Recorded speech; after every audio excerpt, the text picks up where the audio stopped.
This program is brought to you in partnership with the Central Bank of Nigeria. Glad to have you back. It's the Business Daily right here on Trust Television. Nigeria households are once again facing financial strain following new pricing announced by cooking gas dealers and marketers that has increased the price of liquefied petroleum gas LPG to between 1,800 and 2,000 naira per kg in major cities from the previous rate of about 1,300 naira. Indeed, it depends on which kg you're buying. If you're buying like a 6 kg, of course, typically is now going between 7,200 and 7,800 naira. Of course, 12.5 kg, which is more like one of the biggest, is going now between 20,000 to 25,000 naira, depending on where you're buying. Previously, it was around 12,000, between 12 to 14,000 naira, but that price has gone up now. But the question we're asking this morning: what are the key drivers of these prices, especially as we see in recent times? I have two gentlemen who will be joining me to look at this topic. Barrister Edu Iyang is the national president of Nigeria Association of Liquefied Petroleum Gas Marketers, NALPGAM. He's joining me virtually from Lagos. Good morning, Barrister Iyang. Good morning, Yusuf. Good morning, audience. Thanks for having me. Thank you. Thank you so much. And I have in the studio Prof Ken Ife, is an energy economist, chief economic strategist at ECOWAS Commission. Glad to have you here on this show. Thank you for having me. All right, let me start from Barrister Iyang. Barrister Iyang, I mean, the price of cooking gas, this is your territory. You are a marketer in this circle. The gas prices of cooking gas has increased from where it were before. I mean, dealers and, of course, marketers, they are blaming the increase on supply shortage, high depot price, and logistic challenges. Can you talk to us? How is this affecting your operations?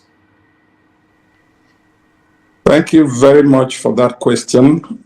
You are quite right. The volume is Elementary economics, supply and demand. Where there is a low supply and then demand is higher, automatically it triggers increase in price. Here we have shortage in supply, like you rightly said, and then for those that are producing within Nigeria, we have the foreign exchange issues, challenges for those that to hold the product, to bring it to where you can sell, and then maybe from Port Harcourt to Lagos, and then from Lagos to maybe Kano or anywhere, you need to haul it by trucks. So this also, we have rising logistic costs. And of course, as a country, we've been talking about deepening the use of LPG, deepening the use of cooking gas. And because that program had actually penetrated, we have increased demand. So we have a number of factors affecting the supply of the products. We have, one, the supply shortage. We have foreign exchange issues for those that are importing. And of course, you have the logistics costs and also growing demand. But like is known, Nigeria has abundant natural gas reserve. And the domestic market remains vulnerable to disruptions in supply and pricing because a significant portion of LPG, that's a cooking gas, is linked to international market dynamics. So this also affects the price. Now, having this, we look at do we have buffer stock? Do we have stock kept somewhere? In case of this, we can pick from the reserve, and then that could control the price. But as it is now, we have limited storage facilities and distribution infrastructures, and this constrains market stability. Now, of course, seasonal increase and in demand and supply bottlenecks often amplify price volatility. Now, what's my take home here for our listeners? Nigeria is a gas-rich nation, yet millions are paying premium prices for cooking gas because of domestic supply and distribution systems inadequacy. So this, in a nutshell, could be the reason for this increase in price that we have experienced. Thank you. Indeed, quite a lot of issues that you raised there. But let me ask you before I come back to the studio, do you think this is in any way linked to the removal of fuel subsidy and, of course, the depreciation of Naira in any form? I will take them one at a time. Now, removal of fuel subsidy, we all know, we are all in Nigeria, we know, has caused increase in transportation.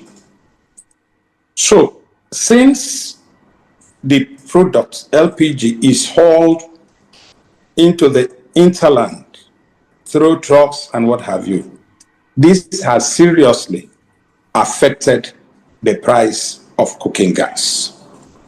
Now, the trucks use diesel. Most of them use diesel. Some could use petrol. But the cost of moving them, because there is increase in the price of diesel, there's increase in the price of petrol, the cost of moving these products to the consumer or nearer to the consumer in the hinterland has actually affected the price. Of course, even as marketers, the operating costs for LPG marketers have risen substantially. That is on one side, on the fuel removal subsidy. Now, you ask a two-pronged question: fuel subsidy and Naira depreciation. And I will say that as of today, cooking gas pricing in Nigeria remains heavily influenced by the exchange rates because of the imported volumes and equipment that are paid for in foreign currency. The sudden depreciation of the Naira has actually increased the landing costs of imported LPG. Even as marketers, the marketers require more Naira to purchase the same quantity of LPG, leading to higher retail prices.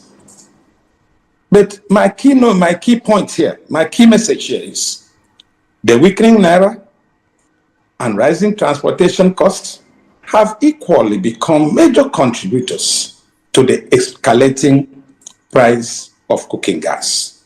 Thank you. Indeed. Let me come back to studio. Professor Ken, you listened to the barrister Iyang there speaking about the challenges that they are facing. But let's look at the issue of importation of these products. We understand that we have the large gas deposit, but what we do is to export the raw LPG, and of course, this product is separated abroad, and we bring in the refined component. Is that a way to go? It's not. Absolutely not. Because we have to, one, build local capacity. Two, support that local capacity by giving it the raw material. That is a big minus because we have local capacity building up. Dangote alone, you supply, but he's not getting the crude that he requires to produce and add to local capacity. Three, import dependency is always vulnerable and is a multiplier effect. It's vulnerable to any conceivable macroeconomic global headwind. And that is a classic one, that you are importing heavily LPG from abroad and is affected by the Gulf. The Gulf will triple one because the PMS and other are not even affected as much as the gas, because you are completely vulnerable to the rising cost of shipment, insurance costs, lack of the product that is refined, and even where countries are blocking the export of the product. We've seen China take our crude and then ban export of refined product to anybody outside China. So you can see the vulnerability is multiplied. But I get the point that he's talking about. Now, obviously, we know that the devaluation has affected many things, but it has to be taken as a constant when you look at all the other variables. One of the variables mentioned is the importation cost. Now, the reference price of refined product, the reference price of the gas and the crude are all linked to this OPEC. This is the thing. That's why I was saying to you, Nigeria should get out of OPEC. Because if we are not referencing our price to OPEC and the international price, then there's no flexibility for the country to give its own resources to its local production capacity in a way that reduces the impact of foreign, all these other factors. And that is the crux. So what you have a high diesel cost and PMS cost and diesel cost because it's benched on a OPEC prices, affecting the transportation cost, and they are not benefiting from Dangote's 10 to 4,000 CNG powered trucks delivering to customers. They're not benefiting from that. So they are completely at the mercy of the high transportation costs. And you could see that the effect is going to be humongous. So the questions are, and then we are still flaring gas and collecting penalty money for the flared gas, but that is not going back, plowing back to increase local capacity. So government is also enjoying high price of crude and getting money, but cannot find a direct line to help cushion the increase in the prices. Do you see the dichotomy? Absolutely. So the government has to get out of this OPEC business so that we can, Nigerian PMS, for example, is $0.9. I know Ghana is $1.3 per liter. Not Senegal Cameroon. and the rest. Senegal and the rest, 1.7. But Angola that have left OPEC is 0.33. Almost 1/3 of Nigerian price, because they have the flexibility Absolutely. They're to help managing their product country themselves, yes. and then sell whatever they want to sell at international price. And that is where we need to be. And we need to go there quick, because if Dangote is increasing, doubling capacity within the next 2 years, and NNPC is returning with partners for 300,000 barrels per day, and then BUA 200,000 and 50 billion going to Ghana, making 500,000. We're going to be chasing 3 million barrels a day crude.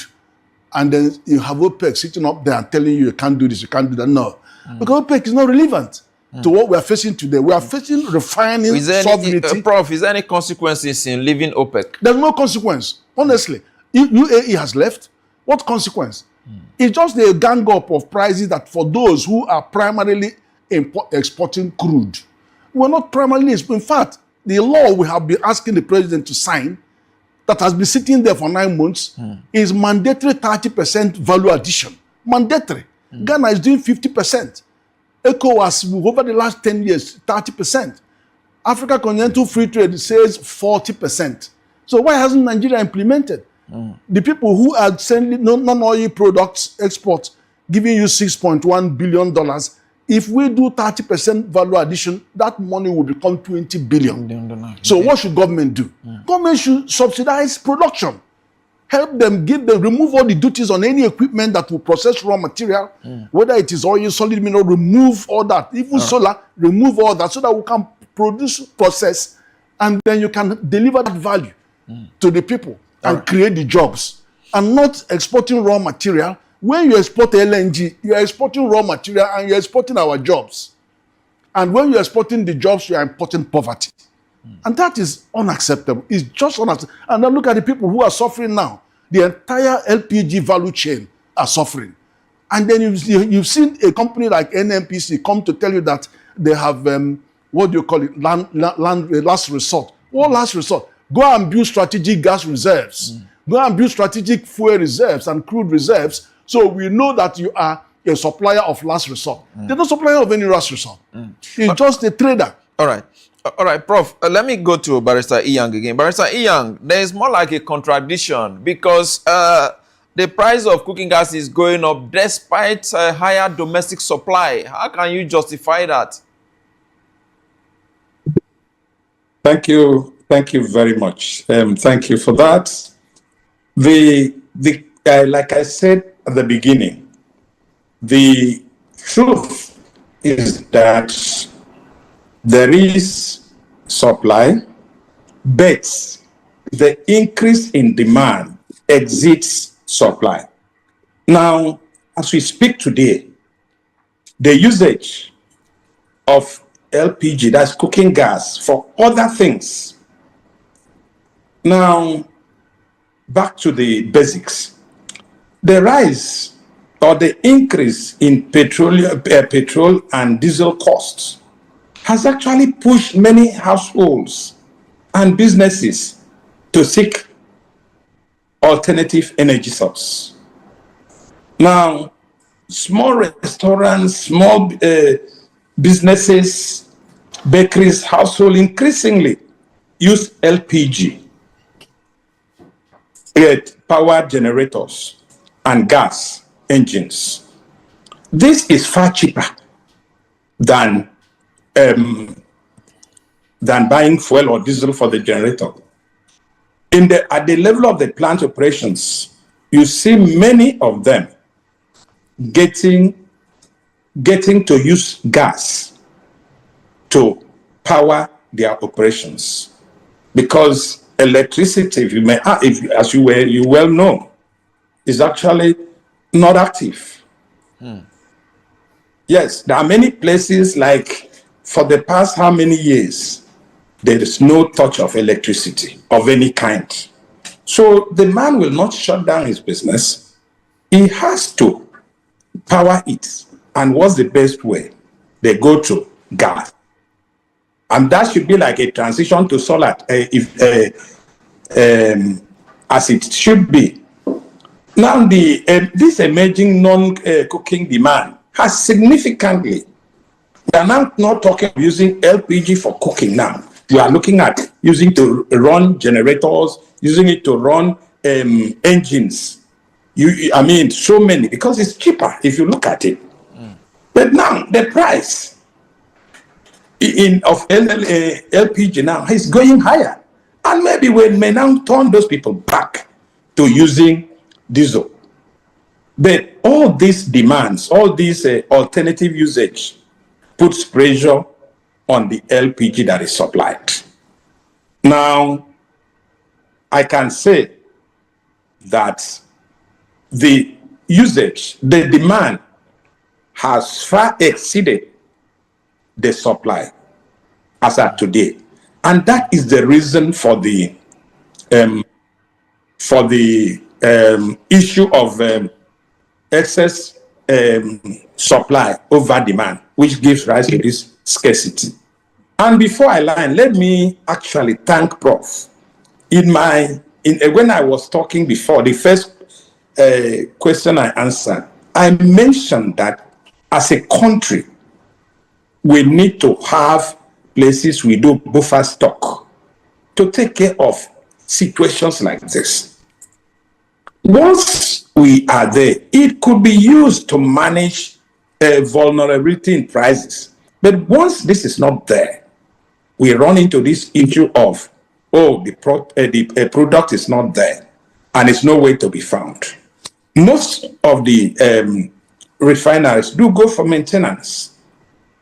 NLG will go for maintenance. Dangote will go for maintenance. And other plants, and others will go for maintenance. Right. What happens to the supply during the time that they've gone for maintenance? So for me, all right, the key message here is that LPG is not just cooking fuel. It is increasingly becoming an alternative power source, placing additional strain on available supply. Thank you. All right, Barrister Iyang, I want to still stick with you because you mentioned something that I want to talk about. You talk about how issue around prices, but I'm also looking at the role of middlemen and retailers. I mean, these are your people as well, and they also have a way of increasing prices arbitrarily. How do you ensure that you control and manage prices so that other people under your own value chain don't take advantage of it? Honestly, you are very correct. As at today, we have multiple layers of intermediaries coexisting between producers and the end users. And every stage in the distribution chain adds margin and operational costs. Now, we also have this issue of speculative hoarding during anticipated shortages. These can equally worsen scarcity and drive up prices. Some retailers adjust prices rapidly when supply concerns rise. Let me be very practical here. If, you buy a truck at, let me say, 14, 15 million, and while selling, you now realize that the next ton you go to buy will be at say 30 million. What do you do as a businessman? You need to quickly adjust prices so that you can meet up the price in the market.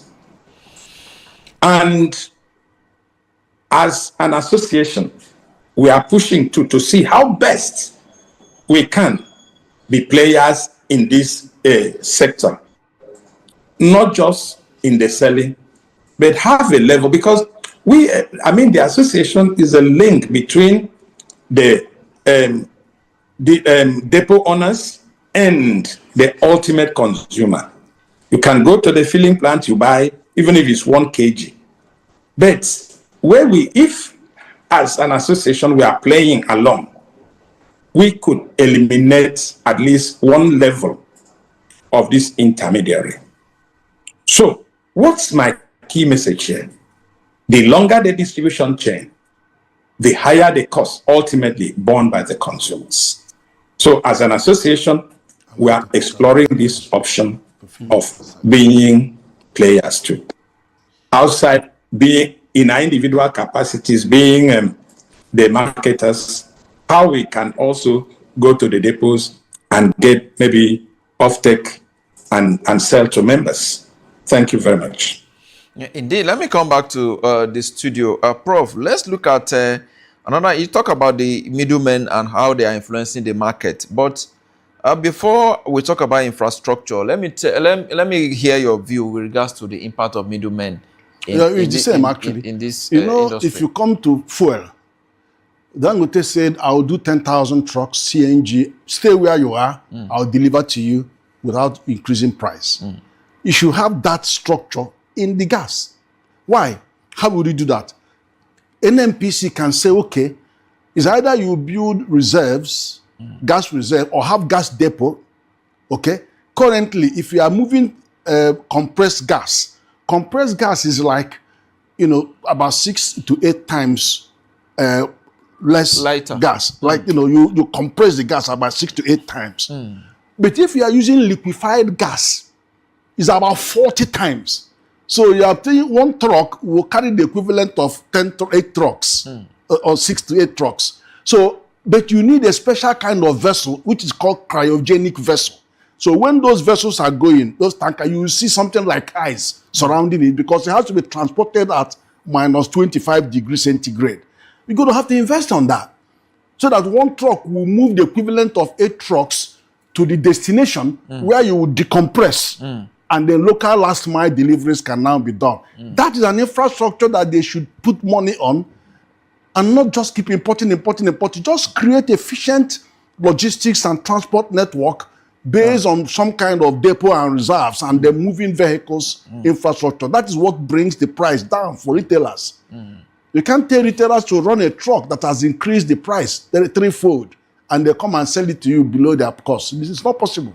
All right, you talk about supply chain infrastructure. In this case, transportation now, which is very, very key. We have it. Dangote has introduced that in a PMS supply. You said that can be replicated. Absolutely. With LPG the NNPC should take the lead because as well. Yeah, they should take the lead. Apart from the issue of transportation, what other costs do you think we need? I mean, infrastructure. Do you think we need to invest in to make sure that this business is easy for the marketers and, of course, ultimately the end users? Well, the thing is, you could license people to aggregate gas, yes, but to be able to compress the gas. Gas compression at the source is no big deal. But you have to incentivize private sector to do those. And you know we flare 18% of world gas. Nigeria alone flares it.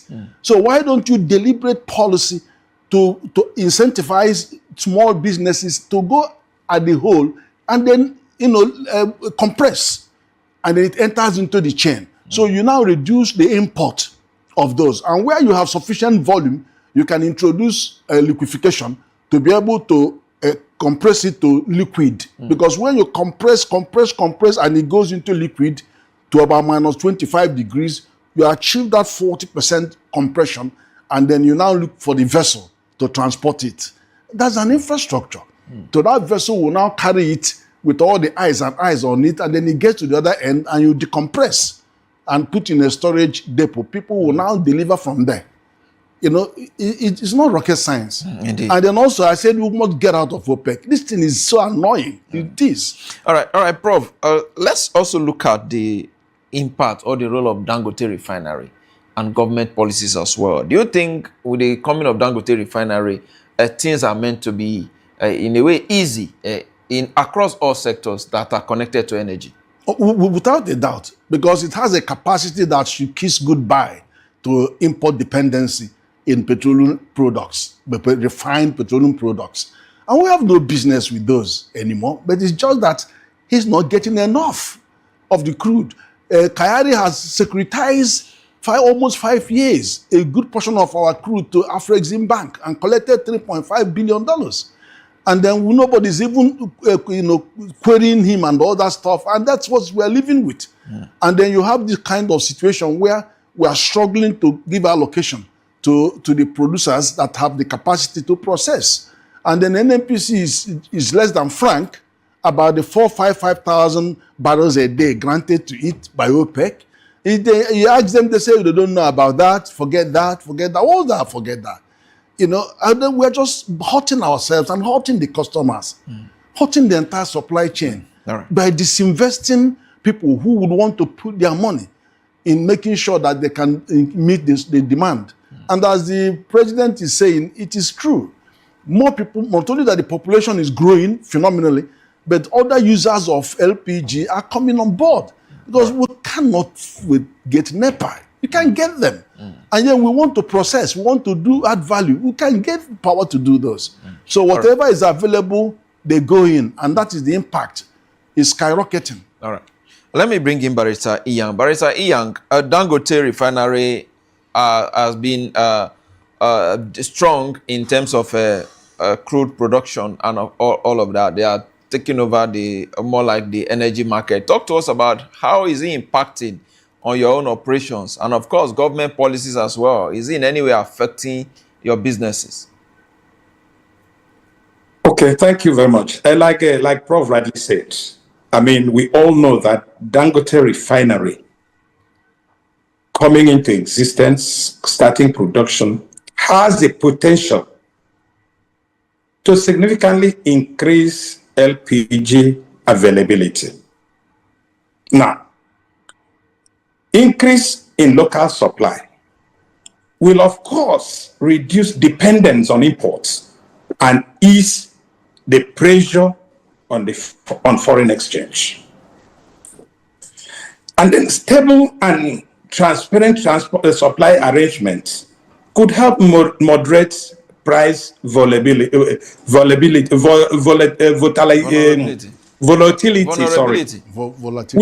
help moderate that. Now, the government policies.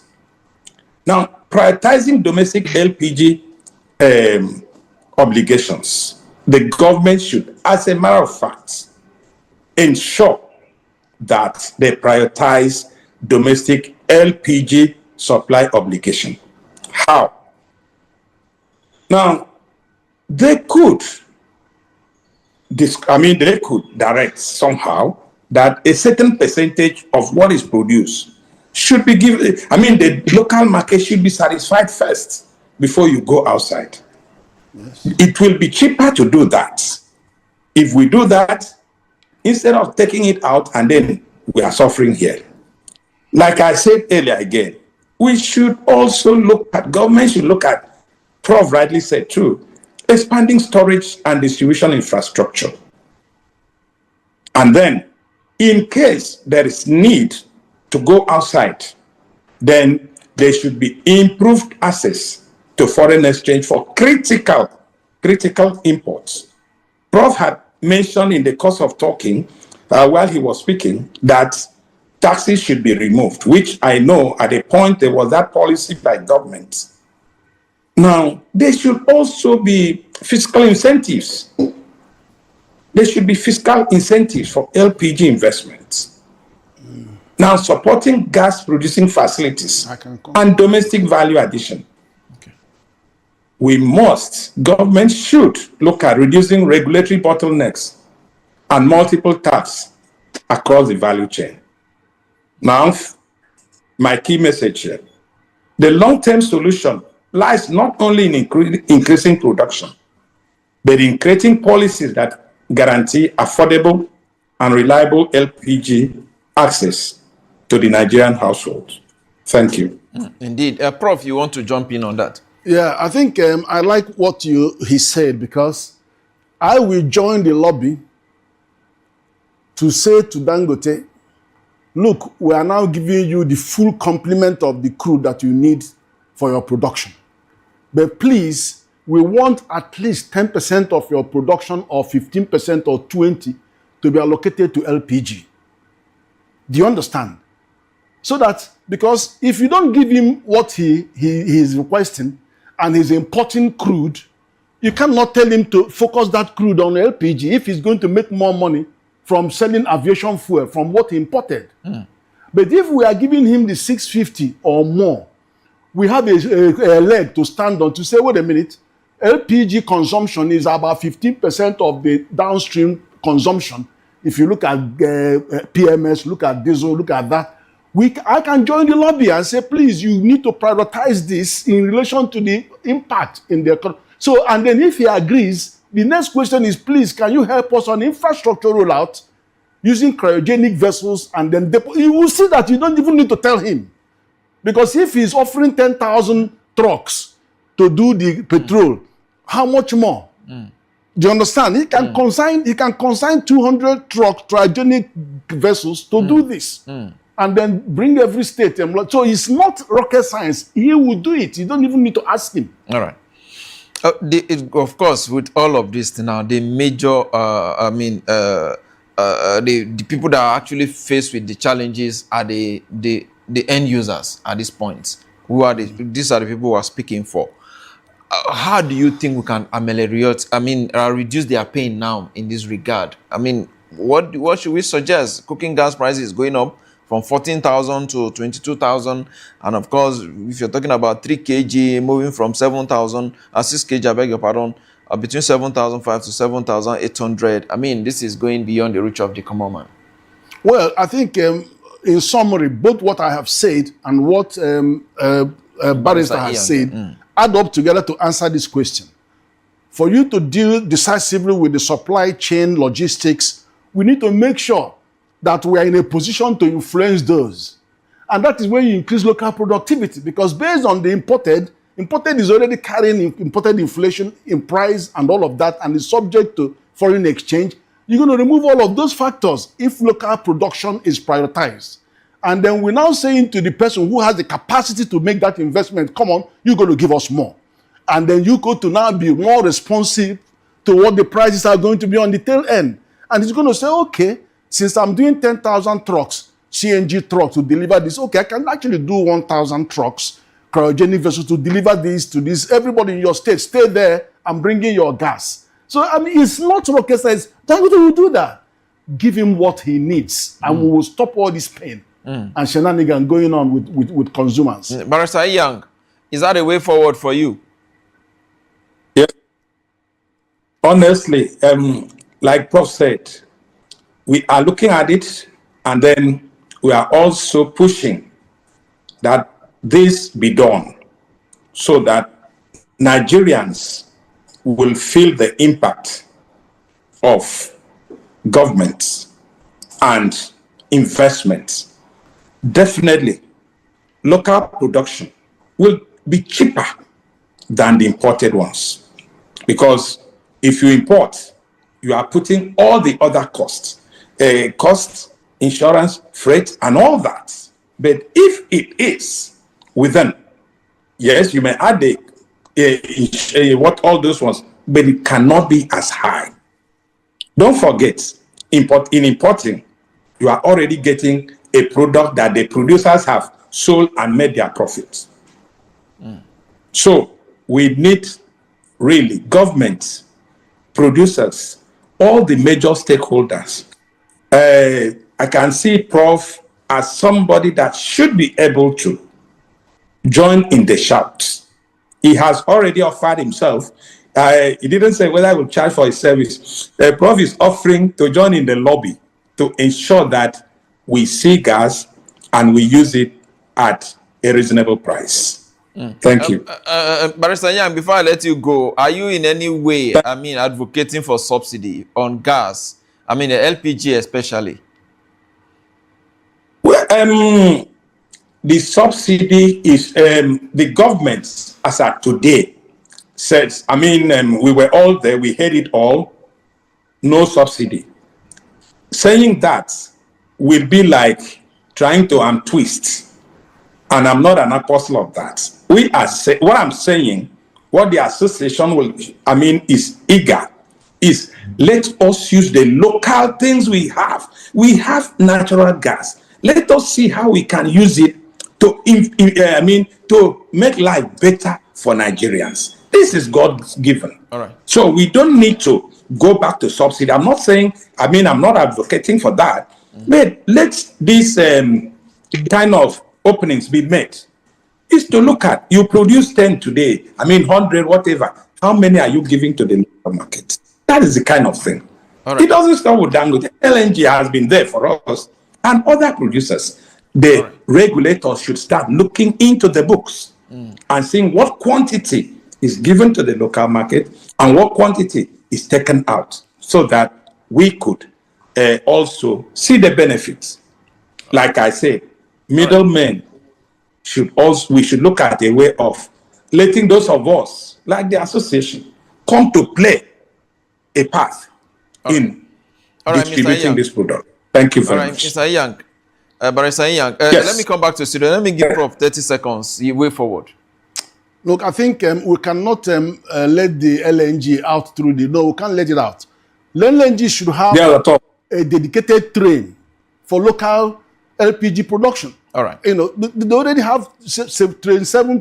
Let have a dedicated train for local consumption, and then prioritize LNG and LPG in that process.